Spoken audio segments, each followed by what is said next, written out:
Hey, good morning, everybody. Thanks for joining us for our first webinar of 2024, talking about slips, trips, and falls today, avoiding the most common hazard. I'm here with our presenter, Kyle Brown. He is the CSD Pool's own risk control consultant, and before he arrived with us at the CSD Pool, he spent the last 5 years as a corporate safety and compliance coordinator, creating and implementing programs to reduce injuries and hazards in the workplace. Well-versed in conducting facility inspections, developing company safety trainings, and regulatory compliance. And so today we're going to talk about the most common hazard that we see here at the CSD Pool. It's the number one claim that we see, slips, trips, and falls. Wanted to discuss this at the beginning of the year to try to set our membership up on the right foot and think about this stuff going forward. It might not seem like a big deal, but this stuff can snowball into much bigger issues and can really creep up on you. So we're going to talk today about what you can do to identify these hazards, how you can avoid them, and then next steps as well. So before we jump into that, just want to take care of a few housekeeping items. We're recording today's session, and so we'll send out a copy of this presentation for everybody afterwards. If you have any questions during today's webinar, go ahead and type them into the chat box. We'd love to hear from you about what's going on at your district. For those that might have a robust safety culture in place that already are addressing this, your insight would be really helpful for people that are just trying to get started. So we want to cover a wide range of expertise today by just being able to discuss options for people that are new to this and people that are experienced. PDF version of the files are available to download in the files box above, and I think that covers everything. So I'll turn it over to Kyle. Thanks for putting this on for us today. Yeah, thank you for that wonderful introduction, Alex. And good morning, everyone. Thank you for taking time out of your Tuesday morning to learn a little bit about slips, trips, and falls. So before we actually dive into some of the further details, let me move over with a brief introduction to myself. Alex already done a bit, and I will tell you, I'm pretty excited to give this introduction. Normally, whenever I give about the presenter about myself, I will tie in my personal work experience to how it relates to this safety hazard or to whatever we may be discussing. I know in the last year we discussed vehicle safety, and I give some of my experience, but I want to kind of take a different direction from the beginning this morning. So my experience with slips, trips, and falls, yes, comes from the safety realm. I've dealt with them. I've helped mitigate the issues, helped troubleshoot solutions, but also I want to talk about it coming from the perspective of somebody who is clumsy, often in a hurry. That is where slips, trips, and falls really come into play. It doesn't have to be a very high-risk job. Everybody's exposed to slips, trips, and falls. And this could be something that you take personally or you take back to the rest of your team that will not only keep them safe while they're at work, but also while they're at home. Because I'm sure if I had to ask in this chat room, everybody would say, yes, of course I've slipped, tripped, or fall before. But then even if you dive it down to who slipped, tripped, or fallen in the last 3 days. And this doesn't have to be I slipped and fell and hurt my knee. This could just be I tripped on the end of the rug and I lost my footing, but I caught it. That's still technically a trip. So I want you guys to keep that in mind as we go throughout this presentation. It's not only just the obvious slips, trips, and falls, it's the mundane things that you do day after day, and you might not even think that you slipped or fell. I know whenever I'm, let's say, going down the stairs, and I'll lose my footing for a second, I will catch myself, and I'll be like, wow, I almost fell. But then that thought never enters my mind again. And what I want to do is challenge you all while we are going through this to think about where those times are actually happening to you. And we're going to discuss why that's important a little bit at the end. But just as we're going through this, just start thinking in the back of the mind, when was the last time you slipped or fell, and how bad could it have possibly been? All right. With that in mind, I want to give a brief just overview of what we're going to be talking about today. So, of course, first off, why should we take slips, trips, and falls seriously? I briefly hinted at that, but we're really going to do a deeper dive. Next, we're going to identify the types of slip, trips, and falls. So we're going to dive into what is a slip, what is a trip, what is a fall, what are the injuries associated with them, what are our likely causes of those. And finally, we're going to discover how do we prevent slips, trips, and falls, and what is that going to do to our organization when we do prevent them. And unlike most webinars, I would want to leave you with a challenge at the end. And so keep that in mind as you're going through this. So take notes if you want to. As Alex said, this will be available. And more than anything, if you have any questions or want to follow up on any of these, Josh and I would be thrilled to come discuss this with you in a little bit more detail. Without further ado, why do slips, trips, and falls matter? I always like to take this out as slips, trips, and falls do matter. When we often think in the risk world, in the safety world, what keeps us up at night? It's slips, trips, and falls are not the nightmarish injury. They're not the boogeyman. They're not the thing that everybody has on the top of their list. Whenever I think about it, personally, if you would ask me as far as pool injuries, what keeps me up at night, I would say vehicular incidents, just because that's 5 to 10,000 pieces of steel colliding with something else, keeps me up at night, as well as trenching and shoring. And if I have visited your district, you would know that that's a common question I ask is, we'll tell you what we do, and then I want to know what keeps you up at night. What is your biggest concern in your district? Nobody ever says slips, trips, and falls. Yet, it is still the number one cause of injury in the pool. And I'll take that a step further. It is the number one cause of injury in the United States as far as all employers go. It doesn't matter if you're a library district or if you're working in the water and sanitation realm. It doesn't matter if you're working cleaning up a park trail for a park and rec district, or if you are the office manager. That is still your biggest hazard. And what makes it the number one hazard? If we move over to the second part, it's that everyone is affected by slips, trips, and falls. You can slip on ice on your way into work. You can slip over a misplaced cord while walking to your desk at the office. There are fall potentials everywhere. And as I mentioned before, don't even think at work. Think about at home. How many times are there at home or at the grocery store? There's a reason why whenever they mop a floor, you will see a yellow sign that says slip hazard, and that's because people slip on those things, and it's ever present. Next is that they lead to a variety of injuries. We've already covered that there's a number one cause of injury, and they're going to affect everyone. Actually, let me backtrack. I misspoke. They not only affect your employees. If you have constituents, your voters, the people that you service in your district, they are exposed to those as well. Are they going to slip coming into your office to pay a bill? Are they going to slip coming out of the pool at your rec center? Are they going to slip right outside the bathroom because somebody left the fountain running too long?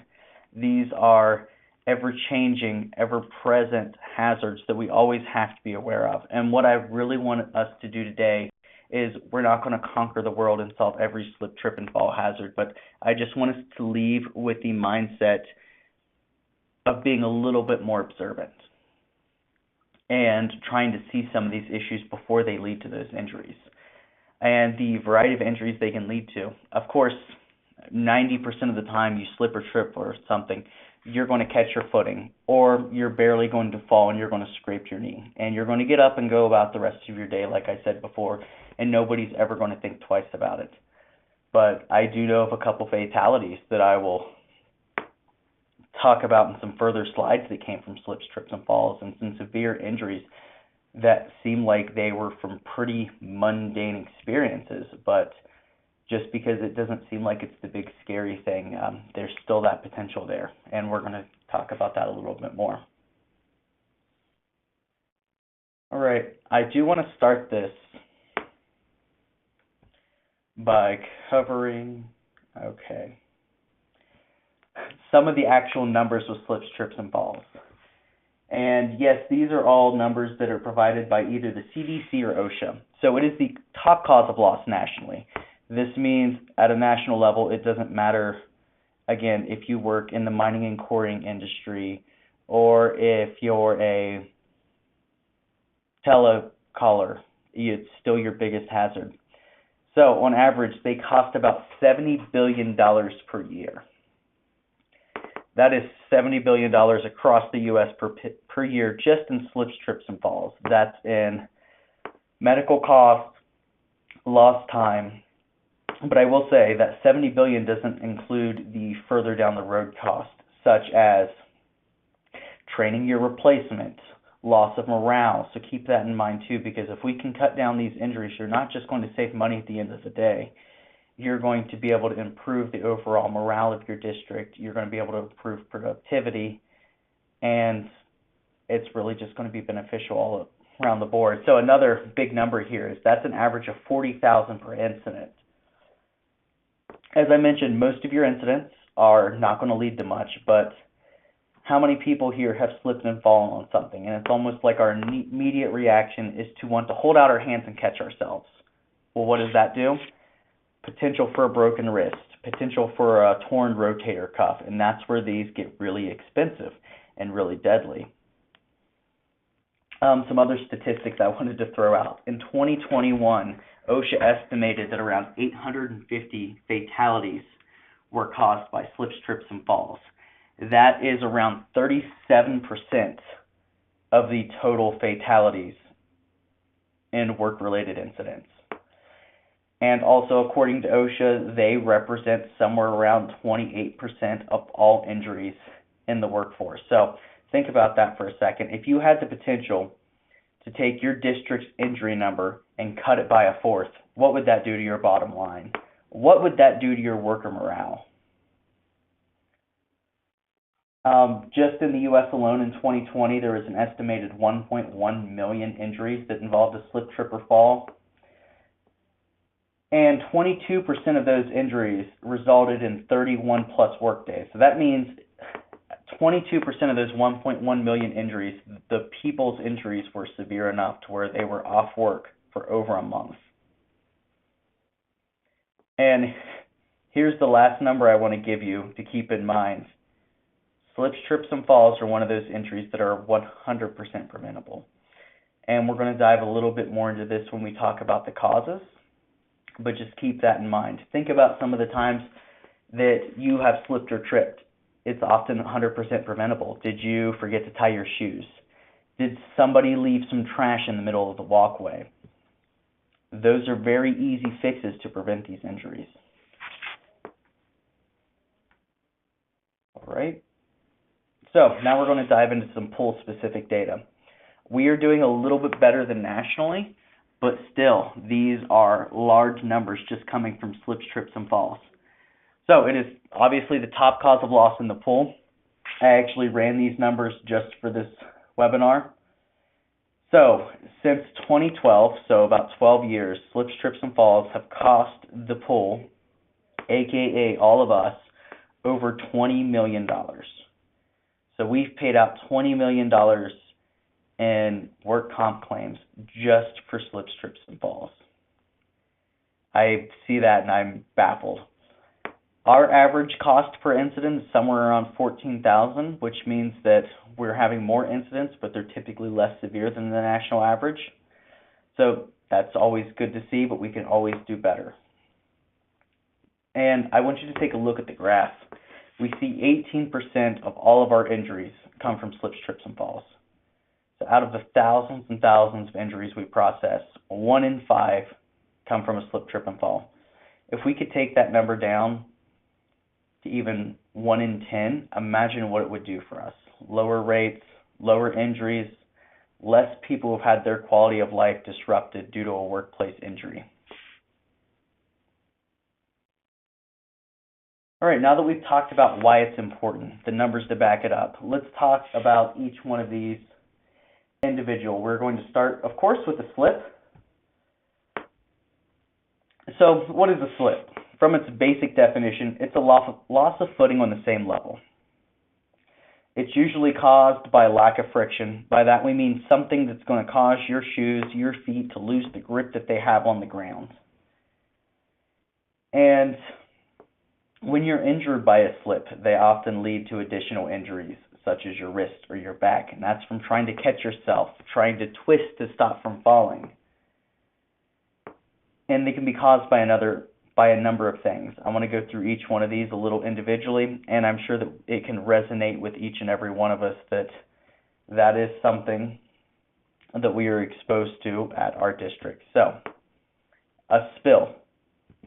There are a couple different categories of spill. The picture I have is an oil spill in a shop. Oil spills are especially dangerous because you almost have to have some kind of shop clean or a oil-resistant detergent to get it cleaned up, but I know of many people who have slipped on those, and it's typically the people who are working in the shops because, again, it's that mundane thing.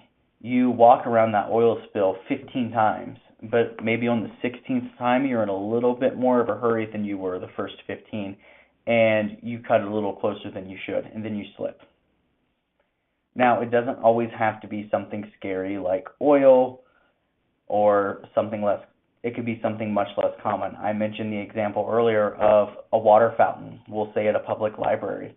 If somebody's not careful and they splash all around and the rest of the patrons are not aware, that water is very easy to slip on as well. The second one we're going to cover is pools. I know a lot of us have pools. We have waterways. We have ponds. We're next to streams. Water is always a big risk of slip. And we'll talk about some ways to be able to cover that with a pool, but one example would be getting some anti-slip concrete.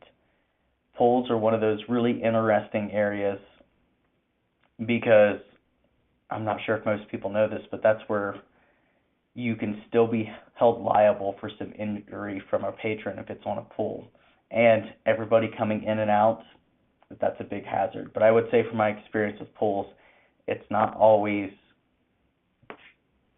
the actual pool area itself that's the biggest hazard. It would be the bathroom close to a pool, the walkway from the pool to the main area where you would change. So keep these in mind as you go through. And I just want to challenge you all to think about which of these are your exposures and how can we brainstorm to tackle these. Next is ice. Ice is a very obvious one. We all live in Colorado. We're all exposed to ice. I can tell you more times than not, I slip on ice. And often it's because I'm in too big of a hurry, or I'm wearing office shoes going to a meeting whenever I should actually change whenever I get there. These all go back to the 100% preventable. So here's a story. This is a friend of mine. He is an over-the-road truck driver. He got outside of the truck. I want to say he was in Pennsylvania. Just a small patch of ice. He hit it just right coming out of the truck, broke his ankle in 3 places. I want to say he was off work for 3 months and to this day still limps from it. So ice is always a big one. I have personally fallen on ice many times. This is a story that I'm not very proud of. This was whenever I was working in the South Dakota area. We had a big snowstorm coming in, and it was my job to pass out ice cleats to everybody. And I am wearing cowboy boots at the time. So ironically, as I'm passing out ice cleats to everybody, I probably fell 10 times doing that because I was not properly prepared. And the last slip that I wanted to cover for us is one that folks often don't think about. Because, of course, water, oil, ice, they all seem pretty obvious. But think of loose gravel, grit, or the salt that you put down to prevent the ice. Those also create a trip hazard. Because if you hit that just right, your foot's going to slide, and it's going to take away all of your traction as you're going through. So just keep that in mind. And these are just the big 4 that popped up in the top of my head. There are plenty more slip hazards out there. All right, I think we've covered slips enough. Now we're going to dive into trips. What are our trip hazards? Of course, we have our obvious trip hazards, like stairs, uneven grounds. Housekeeping's a big one, and just poor design. So, a trip is a loss of footing on the same level or a surface that is less than 3 feet. It's going to be caused by an interruption in your stride. So, as you're taking your step, something is catching your foot before it's able to hit the next part of the ground that you're meaning to hit. Trips are often associated with a little bit more severe injuries than a slip would, just because you have a lot more forward momentum and it typically will involve hitting the ground. So, a big one here is stairs. Stairs are a big cause of trip hazards, especially in our industries. I go through a lot of water treatment plants, and I don't think any of them have the same two type of stairways. And this goes for not within the facility, but each different district seems to have a different stair setup. And it's one of those things to where you could be prepared for it all you want, but necessarily it still might happen. So some things that might lead to a trip on stairs. Are you packing anything? Is there any of that pesky water or ice on the stairs? Are you familiar with the stair layout? Are there rails on the side that you can lean on? Or has your coworker left that gallon paint can on the corner that you didn't see? And if you're like me and sometimes a little less coordinated, sometimes you just miss stairs altogether. You know that feeling whenever you get up in the middle of the night and you're going down the stairs and then you miss a step and it feels like your entire world comes falling down? That can happen all the time, and that's still technically a trip. So that's where, I just want you guys to think, yes, this applies to work and I want you to really take it there, but take this home too. Share this information with your family. Next, uneven walkways. I know a lot of us have uneven walkways. This can be something as simple as the picture. We see the concrete getting pushed up by the root system, or it could be concrete shifting over time, or especially you park and rec folks as you're walking through your trails. Are there roots sticking up? Has the ground just worn uneven due to all the mud? I know mud was a big issue that we had to worry about this year. So keep those in mind. And it doesn't even have to be something that's wrong. Some areas, especially, I know we have a lot of districts where they have an older building. And due to growth, they would have to expand on that older building. And oftentimes this leads to a couple steps change. Make sure that you're aware of those changes. Next is housekeeping. I have to say housekeeping can really be tied into everything we're talking about today. Slips, trips, or falls. Often tripping over something is the catalyst to that event. Is your walkway in disorganization? Did somebody sit down their box of paperwork to go to the restroom real fast and now you've tripped over it because you didn't realize it was there? Or is your area just in complete disarray and maybe needs a complete cleaning overhaul? We're going to talk about some of these troubleshooting scenarios coming up. And lastly, I call this poor design. And I say poor design as in it's something that we had to have happen and we're not taking the proper steps to protect ourselves from it. I see this a lot. I'm sure if any of you go to a local fair, local festival, you will see some of your food booths or just booths in general. They're going to have what you see here is this little ramp. It's covering the wires. It's highlighted yellow. When you walk by something like that, you know it's there. You're going to take extra caution. But what I really like about this picture, if you look just below that ramp, there's loose wires. And I think that's one of our biggest causes of trips. Whether it's an extension cord in a new build, whether it's a power strip in a section of an office so you can plug in your heater on those cold winter days, cords seem to be something that we can't get away from, and if mismanaged, they can be a severe hazard. All right. Next, we have a fall. Fall will be the last one as far as definitions we go. I like to think of a fall as everything we previously discussed rolled into one. If your slip is severe enough, it turns into a fall.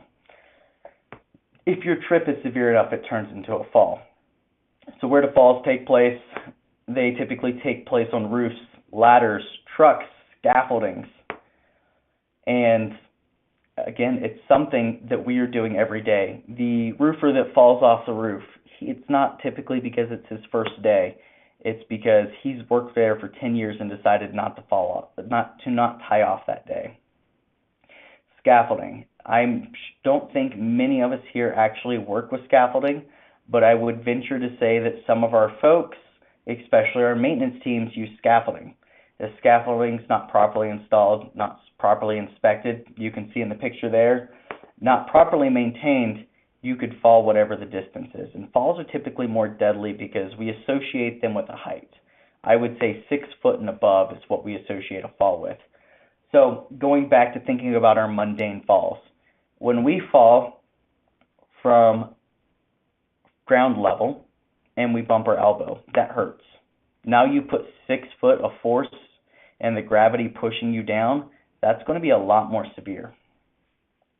Trucks are a big one that people don't often think about, but especially in winter conditions, whenever you're getting off on that truck, just like my friend I was telling you about, those steps get slippery.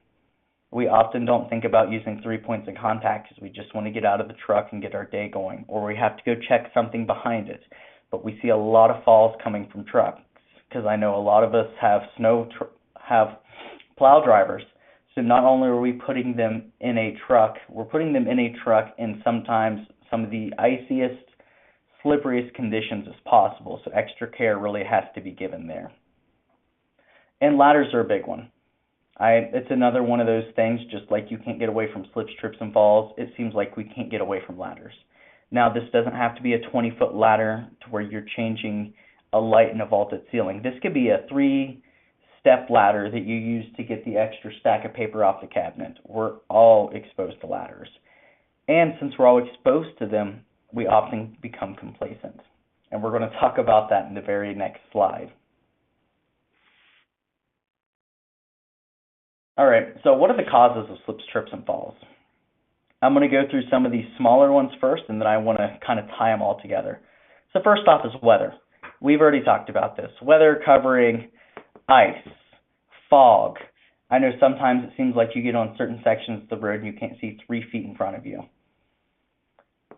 Poorly maintained walking working surfaces. That is a mouthful. And what that means is poorly maintained area that you walk, that you work. This could be the floor in your personal office. Maybe you've got too many boxes.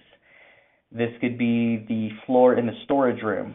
I do audits around a lot of your districts, and I know how bad some of those storage rooms work, but I'm not picking on you because you should see the storage room in my house. Poor housekeeping. And by poor housekeeping, this doesn't mean that you in your district are not keeping up with housekeeping. It could be something as simple as we had a really busy morning and we forgot to put those things away. But that one instance can still lead to a slip, trip, and fall injury. Inadequate policy or training.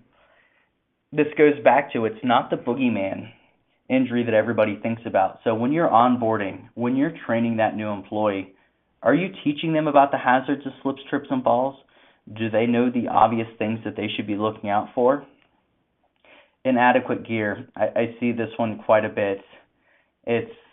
Are your shoes typically meant for the area that you're walking in? They make anti-slip shoes, and if you work in a shop, you should probably be wearing anti-slip shoes. If your team is supposed to shovel out the sidewalk of the district headquarters after a snowstorm, are you giving them ice cleats or anything like that so that they don't slip? And lastly is visibility. Visibility can be caused by a number of things.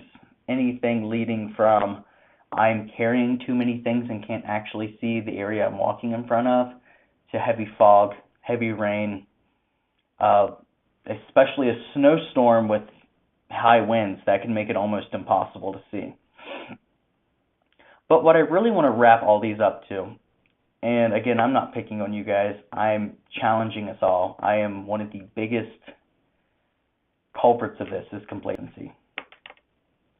It's complacency of the weather. Well, yeah, it's going to snow tomorrow, so why should I worry about cleaning up the ice today? It's the complacency of, well, I'm going to pick up that stuff at the end of the day. It's going to be fine today, so I don't worry about it blocking that walkway. It's the complacency of, well, I have to get through XYZ papers by the end of the month, So I'm just going to keep those 6 boxes in my office instead of putting them away one at a time. It's the complacency of thinking, well, yeah, everybody walks. We know not to trip. Yeah, if we all know not to trip, then why is it still the number one cause of injury? Next is complacency on inadequate gear. It goes back to we think people can walk. They don't need special shoes to walk in the ice. Just tell them to be more careful. It's the complacency of visibility. I can't see as well. Maybe I should take 2 trips carrying these things instead of just 1. And also, I want to tie this complacency back to I've done this 200 times before. Well, why in the world on the 201st would I get injured? And I often say that that's why we have a job, is for that 201st time, is to make sure that you guys still care as much on that 201st time walking on that icy walkway as you did the first time, and you're still taking that care. One thing that I see in common as I look through the injury records from the pool, especially regarding slips, trips, and falls, is one major thing that we are often seeing is everybody's in a hurry. Yes, I could have fixed that icy spot, but I was in a hurry and I was walking through, or I forgot that area was wet because I was in a hurry. We often completely forget about our footing because we do it so much. It's something that we're very comfortable with. So whenever you're going into that confined space, you're taking all the right moves. You're using your gas monitor. You are going down with your proper protection on, because it's something that you don't do often, and it's been hammered into your mind since the moment that you join the organization. This is dangerous. You have to take steps to prevent it. My question to all of us is, why aren't we doing this with slips, trips, and falls? Walking is dangerous. Getting up on a ladder is dangerous.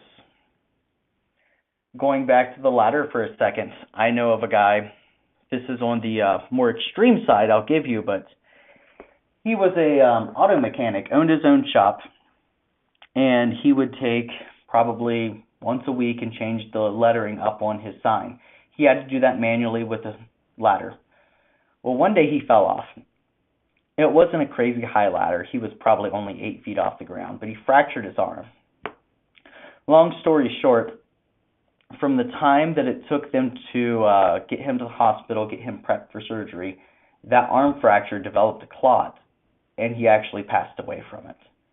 So something as mundane as a ladder, because I know back whenever I was younger and not quite as cognizant of these things, I would jump on a ladder and be like, well, if I fall, I'm only going to fall 3 feet. I'll catch myself. And that's that complacency mindset that we want to tackle. Because everybody's preparing for the big thing, while in the meantime, we're all getting hurt, injured, or possibly killed by the slips, trips, and falls.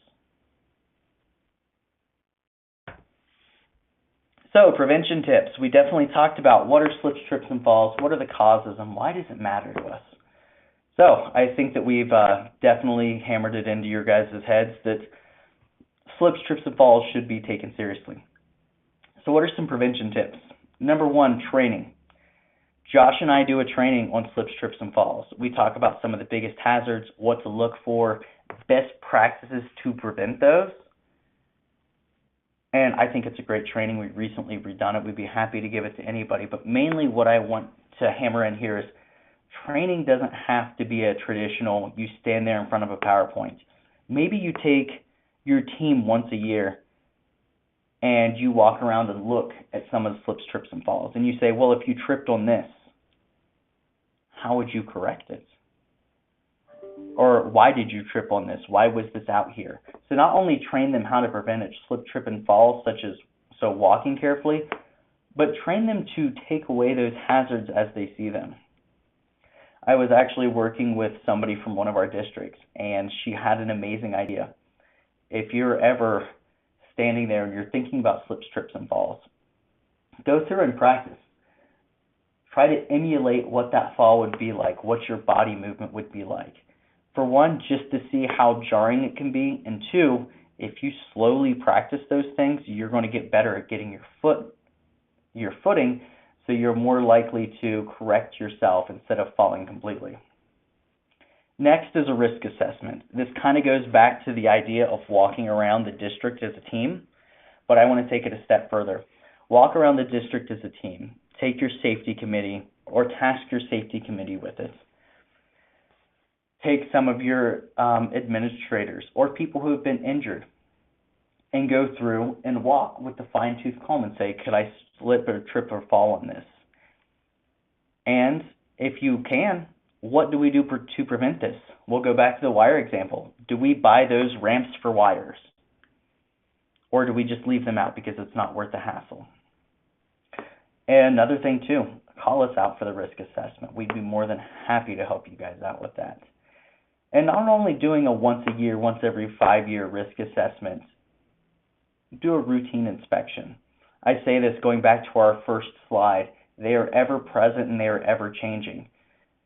Just the way the world is, new technology comes out. We want to put somebody else in a different office. Those are going to create ever-changing trip hazards. So maybe make it a monthly inspection where your safety committee or somebody walks around and they talk about those trip hazards.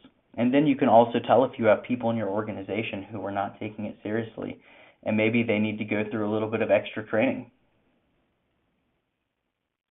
Another one is encourage safety precautions. This one I cannot stress enough.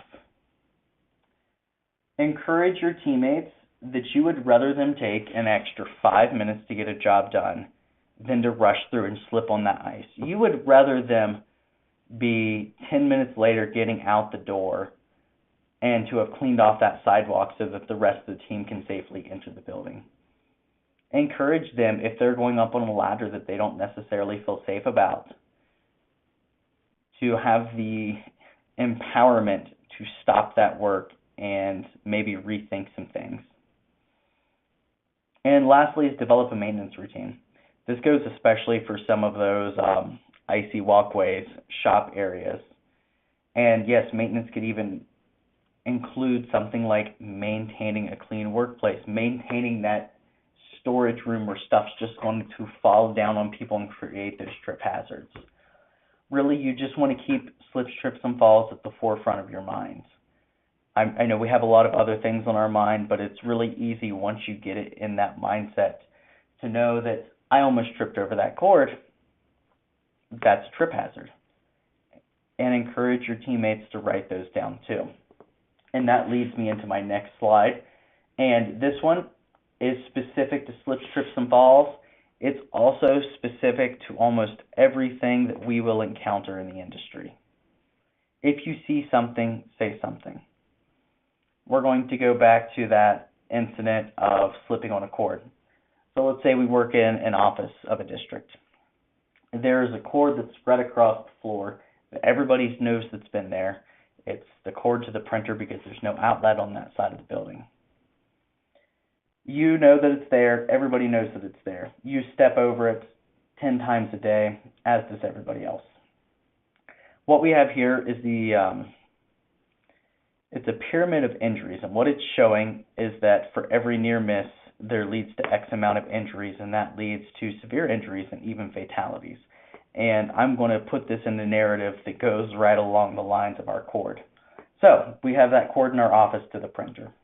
Nobody's ever worried about putting one of those ramps over it or taping it down. It's just been there. Let's say for every 3,000 times somebody walks over it, that's 3,000 near misses. That's 3,000 times that somebody should have recognized that as a trip hazard but did nothing about it.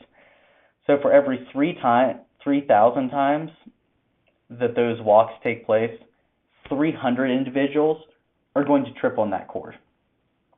And those 300, most of them are going to be fine. They're going to stumble a little bit. They're going to lean their hand up against the wall, and they're going to catch their footing, and they're going to go on about their day. And out of those 300, 30 of them are going to trip and fall on that cord, and they're not going to catch themselves on the wall. They're going to catch themselves with their wrist, and they're going to break their wrist. They're going to tear a rotator cuff, and that's going to lead to a severe injury. And out of those 30 that are going to have that severe injury, you're going to have one person that's going to fall just right, and they're going to injure something that's going to be either a fatality or something that's going to change them for the rest of their life, such as messing up a disc in their back. Now, what I want everybody to think about, and this is where part of the challenge comes into place, out of those 3,000 near misses, if that first person who walked over that cord when that printer was installed said, somebody's eventually going to trip over this and hurt themselves, went out and bought the proper materials. Maybe they hired an electrician. I know electricians are expensive, but when you're replacing rotator cuffs, they don't seem nearly as expensive anymore. If that first person would have corrected the issue or brought it up to management, that issue was something that was worth being corrected, we no longer have these 300 people tripping. We no longer have these 30 injuries, and we no longer have the one fatality. Just through that one person saying something, we've prevented everything else. It goes back to I'll use another example of it, ice. So you're coming into work early in the morning, you're the first one there, you have a busy day, and you see a patch of black ice in the walkway. You walk by it, you slip a little bit, catch your footing, you're like, wow, that was almost bad, and you go about your day. That's not very courteous to your teammates, because just because you caught that, and just because you were able to catch your footing and stop that, doesn't mean that the person behind you is going to be able to. Maybe they have that limited visibility. Maybe their mind's a little complacent on where they should be walking because they have a lot going on at home right now. So keep those in mind, and if you see something, say something, not just for your own sake, but for the sake of all your coworkers. And this should be the same way at home too. I am sure if in your backyard you have the hose out from watering your garden, you would encourage your children to pick up the hose because you don't want to trip over that when you're walking back to the garden. It's the same idea at home as well. So what we're really looking to do is to encourage the near-miss reporting so that we're preventing our injuries and severe injuries. All right. So one of the last things I want to talk about is help us help you. I know I've briefly touched on this for a second, but I really just want to tie it up with, we are here to help. Josh and myself, the loss control team at the CSD pool, is here to help you train your team. We have PowerPoints. We can do a hands-on training with your team. As I said, I fall a lot.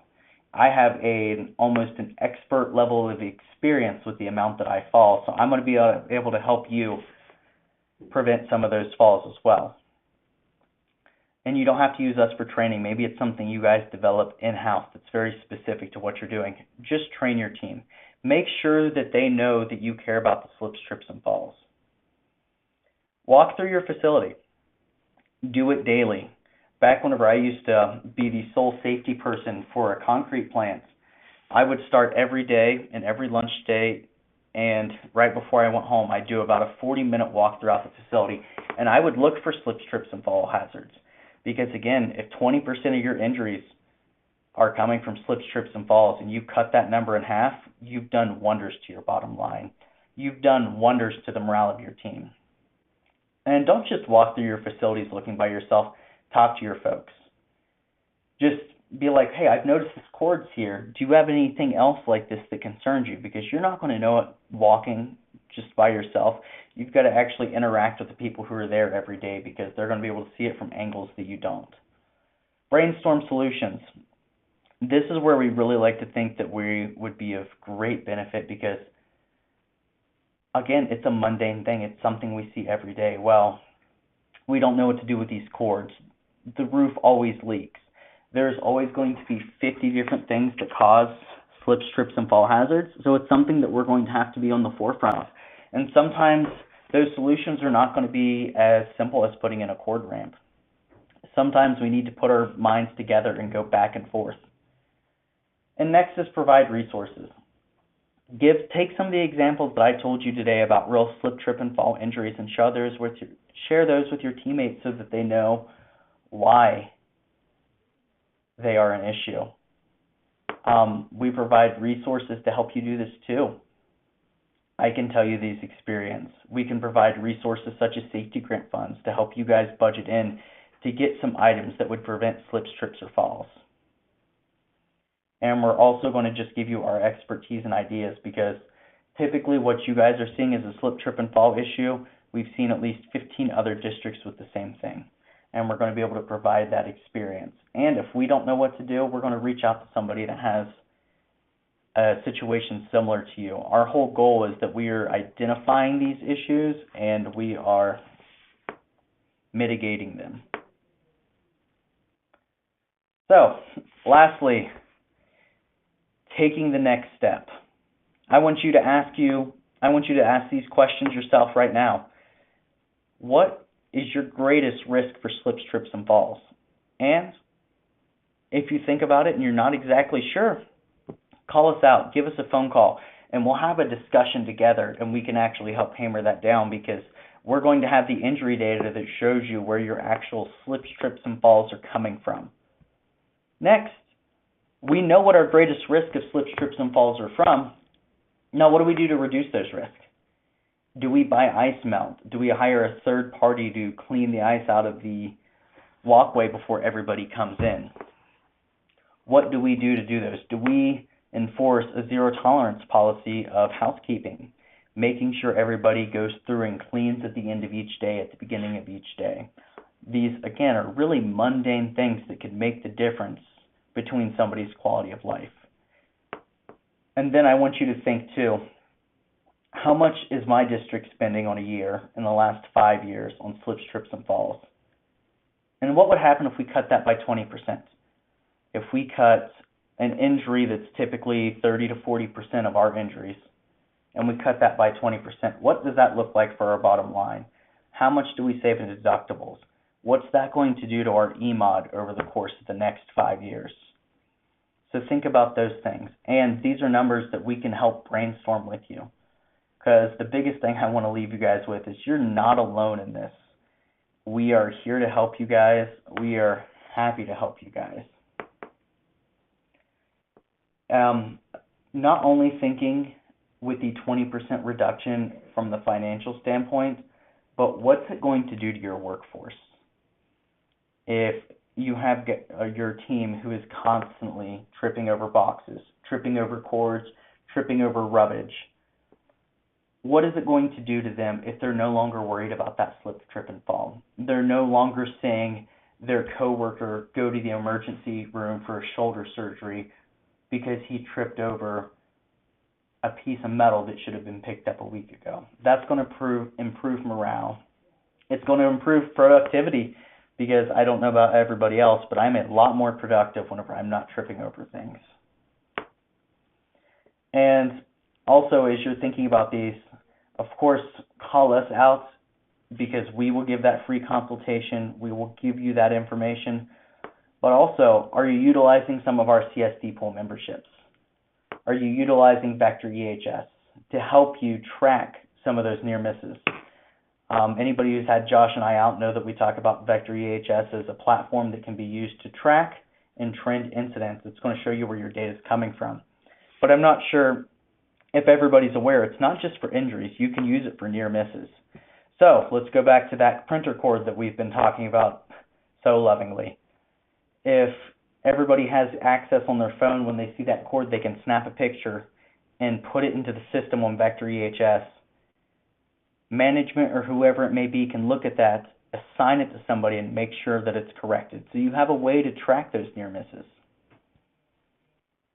Of course, our consultations, and Vector also offers online training courses. They can do slips, trips, and falls trainings. And I know I keep beating that it's something that happens constantly, but sometimes looking at it from a different perspective and watching a video that shows some slips, trips, and falls. And you've never even thought of that as a fall hazard because you've been walking over it since you first joined the organization.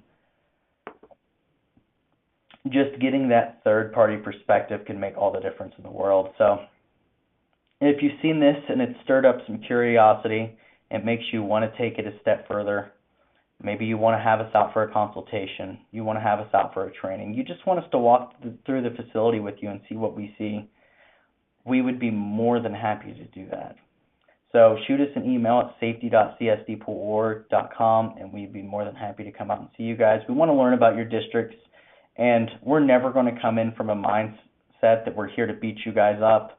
Oh, you had that quart as a trip hazard, what's wrong with you? Nope, we're here to fix the problems and make sure everybody goes home safely at the end of the day. I think that's really our entire goal.